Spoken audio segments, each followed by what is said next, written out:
कांग्रेस और बीजेपी ने दोनों ने संयुक्त रूप से, यहाँ तो लड़ रहे हैं लेकिन संयुक्त रूप से वहां पर नरेगा की कोई भी फाइल जाती है उस पर कमीशन, बिना कमीशन के 2-2 महीने 3-3 महीने तक फाइल पड़ी रहती है। केंद्र की भाजपा सरकार इधर से काफी है, इधर वाले इधर आरोप लगाते हैं, इधर वाले इधर आरोप लगाते हैं। केंद्र का बजट आया 33% नरेगा का बजट बढ़ोतरी कर दी, ऑनलाइन सिस्टम कर दिया। हमारे एक साथी कह रहे थे कि ऑनलाइन कर दिया, ऑनलाइन किसने कर दिया? ऑनलाइन लोग परेशान हो रहे, गांवों में हालत खराब है। जिला परिषद से हमारी चिखली पंचायत समिति है, उसका अब तक भवन नहीं बना है और आधा अधूरा बना हुआ है, बारिश हो रही है वो गिर जाएगा। अतिरिक्त सैंक्शन के लिए भेजा गया जयपुर, लेकिन अभी तक उसका नहीं। 6 महीने बाद संशोधन आता है, 2 साल से प्रयास कर रहे हैं, लेकिन जयपुर में भी अधिकारी बैठे हैं, 6 महीने बाद ऑब्जेक्शन लगा के भेजते हैं। आपको भेजना है 2 महीने में या मतलब 10 दिन में, 5 दिन में भेज दो तो इसका समाधान हो जाए।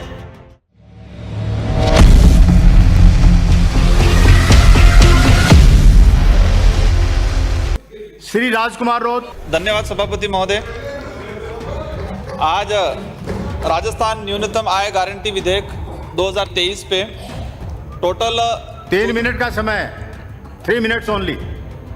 माननीय सभापति महोदय, किसी और का गुस्सा मेरे पे मत निकालना। बोलिए प्लीज। आपका माननीय सभापति महोदय, ये टोटल 34 लोगों ने संशोधन दिया है और इसमें से अधिकतर विपक्ष के हैं, इसके बाद पक्ष के हैं और हमारे जैसे क्षेत्रीय पार्टी से आए हुए लोग मुश्किल से हम 1 या 2 लोग हैं।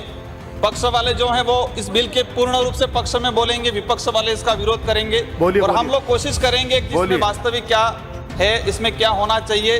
तो मैं चाहूँगा कि हमारे जो विशेष मुद्दे हैं उनको 4-5 मिनट तक बोलने का अवसर दें। माननीय सभापति महोदय, ये जो कानून आया रोजगार गारंटी अधिनियम 2005 में यूपीए की सरकार में, और यूपीए की सरकार कई क्षेत्रीय पार्टियों के सहयोग से बनी थी और हमारे जैसे क्षेत्रीय दलों के लोगों की वजह से ही कई इनकी डिमांड पे ये रोजगार गारंटी अधिनियम 2005 आया। माननीय सभापति महोदय, कई गारंटी विधेयक आए, लेकिन लंबे अरसे से पूरे राज्य के अंदर, पूरे देश के अंदर एक डिमांड चल रही है जवाबदेही कानून की। और राजस्थान सरकार भी बजट, उनका जो घोषणा पत्र था उसमें ये बात की गई थी। आज भी अभी भी वक्त है, अगर जवाबदेही कानून नहीं आता है, इससे पहले हमारी कितनी भी अच्छी स्कीम ले जाएंगे, लेकिन ये अधिकारी वर्ग है, नीचे कर्मचारी वर्ग है, वो आम पब्लिक तक इसका है वो लाभ नहीं पहुंचाएगा। माननीय सभापति महोदय, आज हम रोजगार गारंटी, न्यूनतम आय गारंटी का जो बता रहे हैं, इसमें सबसे बड़ी ये स्कीम है रोजगार की। मैं डूंगरपुर जिले का कुछ उदाहरण बताना चाहूँगा। पिछले वित्तीय वर्ष का 22-23 का पूरे जिले के अंदर 5 लाख के आसपास जॉब कार्ड हैं और इसमें से 3.5 lakh job card active job card हैं। तो 3.5 लाख में से 100 दिवस जो पूरे हुए हैं, 6,364 परिवार के 100 दिवस पूरे हुए। 3.5 एक्टिव जो जॉब कार्ड हैं, इसमें से 6,000 लोगों के सिर पर 100 दिवस पूरे हुए हैं और 30 दिन मतलब 1.5 लाख के आसपास जो लोग हैं जॉब कार्ड धारक हैं, उनके मात्र 30 दिन हुए। और 0 दिवस एक्टिव जॉब कार्ड जो हैं, इनमें से भी 20,000 लोगों के दिन 0 के आसपास है। इस प्रकार 1,40,000 के आसपास लोगों को रोजगार नहीं मिला है।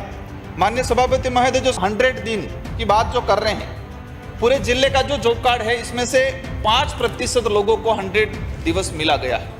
इसी क्रम में राज्य सरकार ने पिछली बार 25 दिन का अतिरिक्त रोजगार की घोषणा की। माननीय मुख्यमंत्री महोदय ने पब्लिक के हित में, गरीबों के हित में ये स्कीम लागू की, मानते इस बात को हम, लेकिन ये धरातल पर किस हद तक पहुंच रहा है, इसका मैं मेरे डूंगरपुर जिले का जो बताना चाहूंगा। 3,880 जॉब कार्ड जारी हुए 25 दिन के अतिरिक्त जॉब कार्ड के लिए, मतलब 3,880 जॉब कार्ड ही जारी हुए। और ये जो 5.5 लाख के आसपास जो जॉब कार्ड हैं, इनमें से 57 परिवारों को अतिरिक्त पूरे 1 साल के अंदर 57 परिवारों को रोजगार मिला है।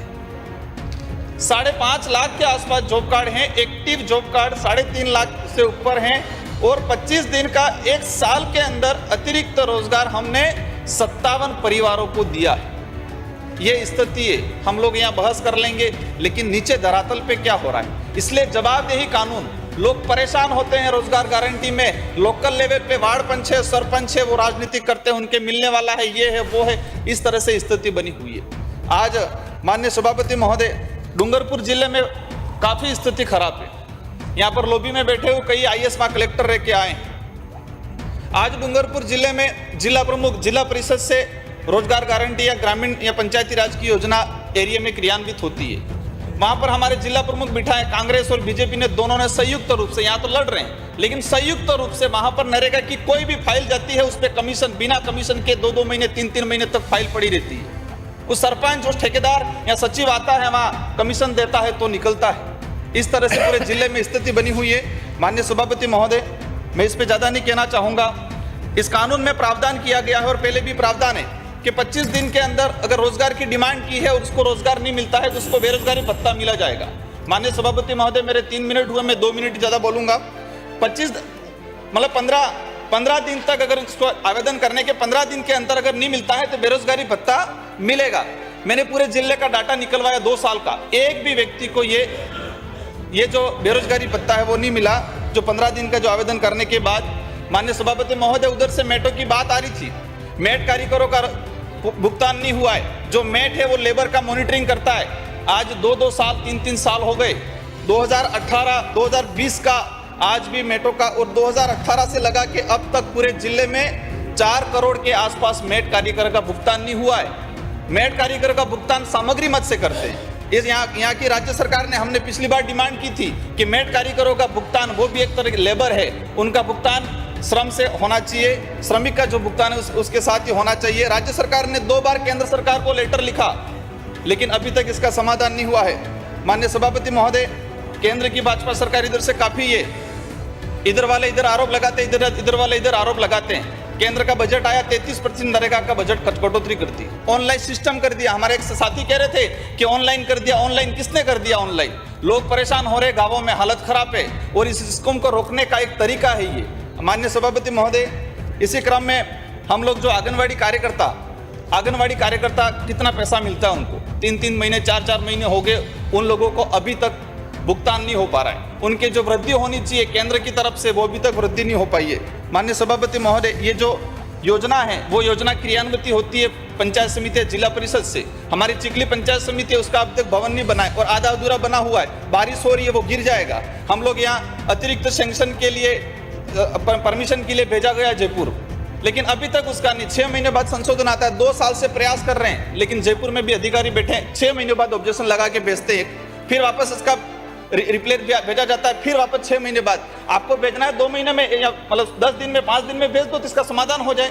जो बिल्डिंग, जिस बिल्डिंग पे 2 करोड़ रुपया लगा हुआ है, वो बिल्डिंग इस बार नहीं बनी, बारिश आएगी वो खत्म हो जाएगी। तो इसका जो भी सोल्यूशन तो होना चाहिए।